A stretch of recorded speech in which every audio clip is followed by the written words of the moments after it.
പ്രിയ സഹോദരങ്ങളെ, നമ്മുടെ ഇന്നത്തെ വചനം വിശുദ്ധ പൗലോസ് അപ്പോസ്തലൻ റോമാക്കാർക്ക് എഴുതിയ ലേഖനം 12-ാം അധ്യായം 1 മുതലുള്ള തിരുവചനങ്ങളാണ്. നമുക്ക് ഭക്തിയോടെ വചനം ശ്രവിക്കാം. ക്രിസ്തുവിൽ നവജീവിതം.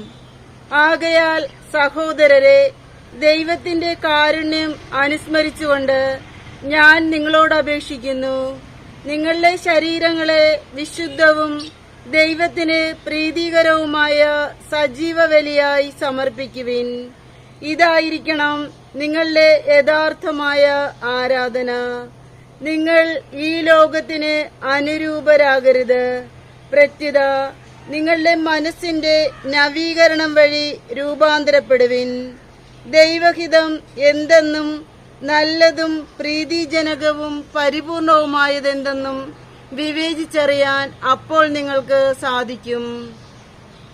എനിക്ക് ലഭിച്ചിരിക്കുന്ന കൃപയാൽ പ്രേരിതനായി നിങ്ങളോട് ഞാൻ പറയുന്നു, ഉള്ളതിലധികം മേന്മ ആരും ഭാവിക്കരുത്.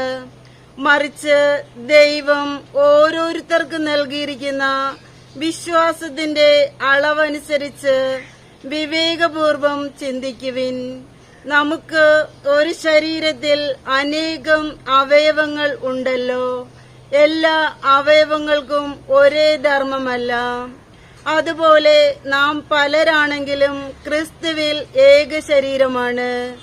എല്ലാവരും പരസ്പരം ബന്ധപ്പെട്ട അവയവങ്ങളുമാണ്.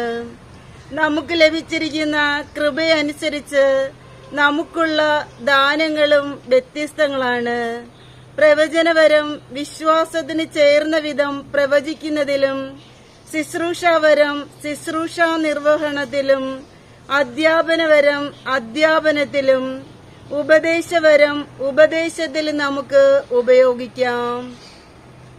ദാനം ചെയ്യുന്നവൻ ഔദാര്യത്തോടെയും, നേതൃത്വം നൽകുന്നവൻ തീഷ്ണതയോടെയും, കരുണ കാണിക്കുന്നവൻ പ്രസന്നതയോടെയും പ്രവർത്തിക്കട്ടെ.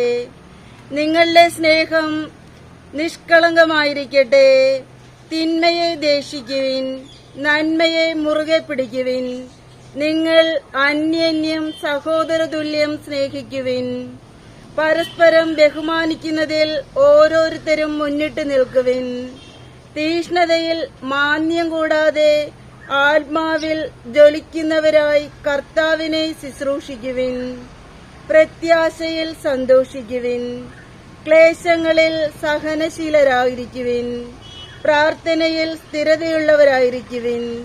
വിശുദ്ധരെ അവരുടെ ആവശ്യങ്ങളിൽ സഹായിക്കുവിൻ.